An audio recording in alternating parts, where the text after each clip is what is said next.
ये जो मेरे पीछे तुम देख रहे हो, ये दुनिया की सारी प्रॉब्लम्स हैं। जैसे यूएसए जो है वेनेजुएला पे अटैक कर रहा है, ठीक है, रशिया जो है वो भी अटैक कर रहा है, इजराइल जो है वो भी किसी न किसी पे अटैक कर रहा है, चाइना भी जो है वो प्लानिंग कर रहा है। लेकिन क्लास 10th के बच्चों के लिए वर्ल्ड की जो सबसे बड़ी प्रॉब्लम है वो है वर्ड प्रॉब्लम, ठीक है। अब ये वर्ड प्रॉब्लम बेसिकली होती क्या है कि यही वो चीज है जहां पे क्लास 10th का बच्चा या फिर 11th 12th में भी अगर तुम जाते हो तो तुमको वर्ड प्रॉब्लम बड़ी परेशान करती है।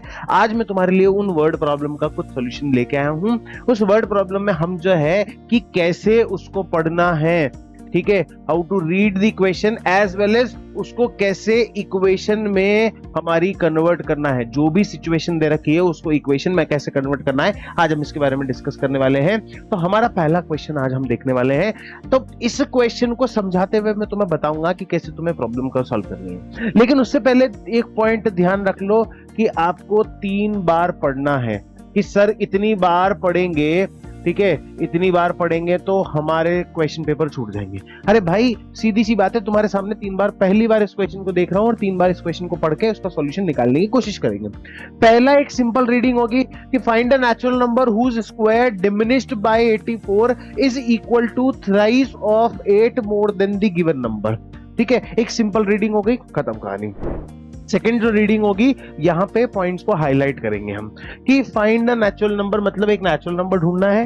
हुज स्क्वायर मतलब उस नंबर का स्क्वायर, डिमिनिश्ड मतलब कम हो जाएगा, बाय 84 से उसको कम कर देंगे, वो किसके बराबर होगा, इज इक्वल टू बोला है तो वो किसके बराबर होगा, thrice of 8 more than the given number. मतलब जो आपको नंबर दिया हुआ है उसमें अगर हम 8 ऐड कर देते हैं उसके 3 टाइम्स के बराबर हो जाएगा। ठीक है, ये बोला है, आई बात समझ में? ठीक है, अब यहां पे तुम्हें तीसरी बार जब पढ़ना है, तीसरी बार पढ़ करके उसकी चीजों को निकाल लेना है। ठीक है, तीसरी जो है रीडिंग जो है, और जरूरी भी नहीं है कि तुम तीसरी बार पढ़ो, लेकिन तीसरी रीडिंग रिक्वायर्ड होती है जब क्वेश्चन बड़ा लेंथी होता है। ठीक है, तीसरी जो रीडिंग होगी वहां पे तुमको क्या करना है, थर्ड रीडिंग के अंदर पहला है कि प्रॉब्लम निकाल लो कि भाई प्रॉब्लम क्या है। ठीक है, क्या चीज पूछी गई है, क्या चीज बताई गई है। ठीक है, दूसरा, ठीक है, सिचुएशन को देख लो, प्रॉब्लम, सिचुएशन, और तीसरी सबसे इंपॉर्टेंट चीज है ट्विस्टर, कि ट्विस्टर मतलब क्वेश्चन को कहां घुमाया जा रहा है। अब मुझे यहां प्रॉब्लम दिख रही है कि उसने बोला है फाइंड द नेचुरल नंबर, तो मुझे प्रॉब्लम दिख गई कि मुझे नेचुरल नंबर ढूंढना है।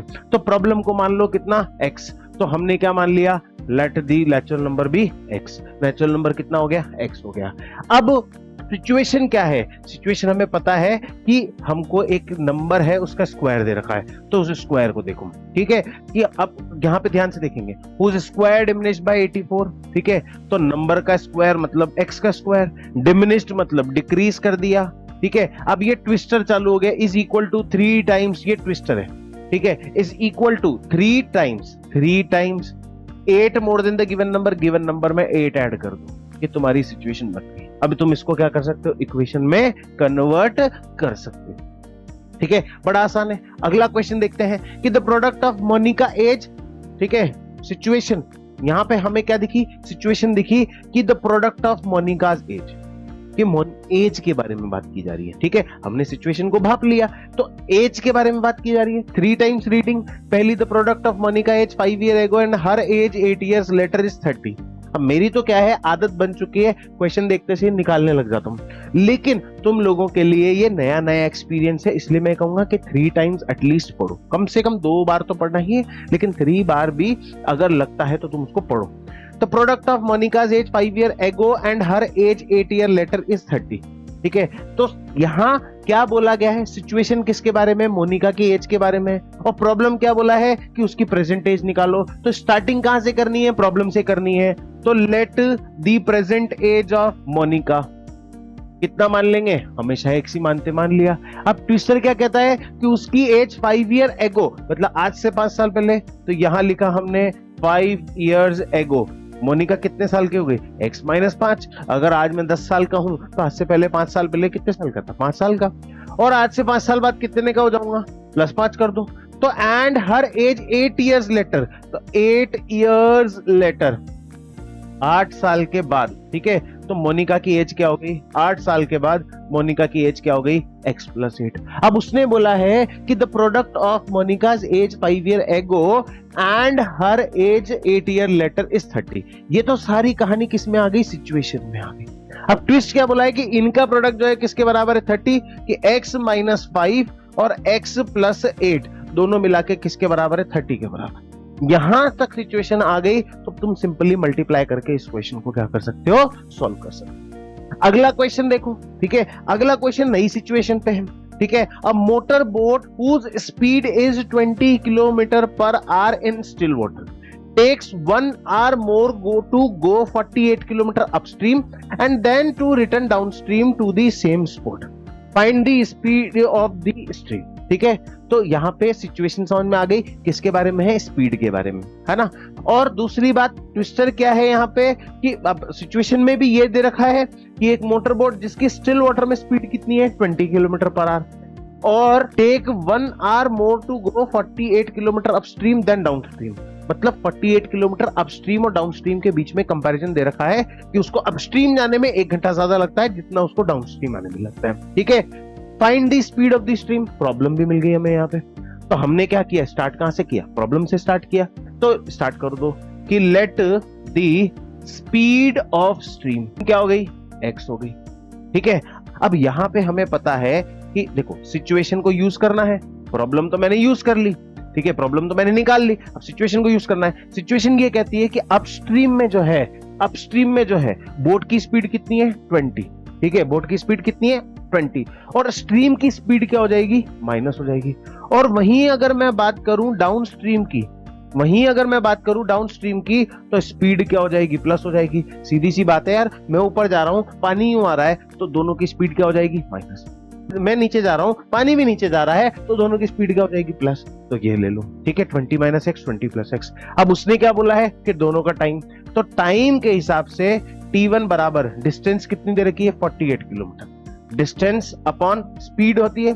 तो ये तो क्या हो गई, tu मान ले अपस्ट्रीम की स्पीड कि 20 - x, इसमें 1 घंटा ज्यादा लगेगा, ठीक है।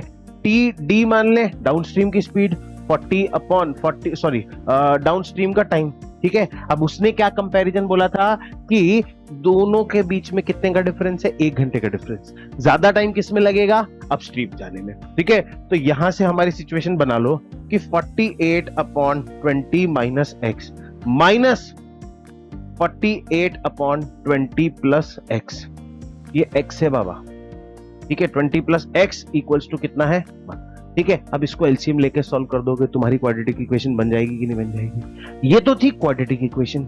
अब इसमें लीनियर इक्वेशन का देखो कि 2 नंबर्स आर इन रेशियो 3:4, ठीक है। अब 2 नंबर्स का रेशियो दे रखा है 3:4, मान लिया। If 8 is added to each number the ratio becomes 4/5। अगर उसमें ऐड ऊपर नीचे 8 ऐड कर देता हूं तो रेशियो कितना हो जाएगा, 4/5 हो जाएगा। फाइंड दी नंबर्स, ठीक है। हमें नंबर्स पता है क्या, नहीं पता। तो हमारी यहाँ पे सिचुएशन, ट्विस्टर, प्रॉब्लम। सिचुएशन ये दे रखी है कि नंबर्स किस में है, रेशियो में, कि नंबर क्या है, 3/4 है। आगे बात समझ में। तो हमने नंबर्स तो हमें पता ही नहीं है, ठीक है। एक नंबर मान लो क्या, x मान लो, और एक नंबर y मान लो, ठीक है। तो मैंने क्या मान लिया कि x/y = 3/4 हो गया, ठीक है, कि x/y जो है वो किसके बराबर है, 3/4 के बराबर है। अगर मैं x में कितना ऐड करता हूं, 8, अगर मैं x में कितना ऐड करता हूं, 8, और y में भी कितना ऐड करता हूं, 8, तो मेरा रेशियो कितना हो जाएगा, 4/5। हाँ या ना, हाँ या ना। अब मेरे पास बन गई कि नहीं बन गई, इससे मेरे पास इक्वेशन बन गई कि 4x जो है वो किसके बराबर है, 3y के बराबर। यहां से मेरे पास इक्वेशन बन गई, 5 = x + 8 और 4 = y + 8। इसको सॉल्व कर दो, दूसरी इक्वेशन बन गई, और दोनों इक्वेशन को सॉल्व कर दोगे तो तुम्हारा आंसर आ जाएगा। यहां पे मैं तुम्हें सिर्फ और सिर्फ इक्वेशन कैसे बनानी है वर्ड प्रॉब्लम से वो बता दे रहा हूं, ठीक है। इसके अलावा कैसे सॉल्व होगा कैसे नहीं होगा ये मेरा मोटिव नहीं है, उसके लिए मैंने अलग से वीडियो लेक्चर्स बना दिए हैं। अगर फिर भी तुम्हें वर्ड प्रॉब्लम्स में कोई प्रॉब्लम आती है, ठीक है, वर्ड प्रॉब्लम जो दुनिया की सबसे बड़ी प्रॉब्लम है तुम्हारे लिए अभी, तो उसमें अगर तुम्हें कोई प्रॉब्लम आती है मुझे कमेंट करो, I will get back to you with more examples और मोर क्वेश्चंस, ठीक है। तब तक के लिए बेस्ट ऑफ लक, अपनी तैयारी चलती रहनी चाहिए, और मिलते हैं तुम लोगों से, तब तक के लिए शुक्रिया, धन्यवाद, बाय बाय।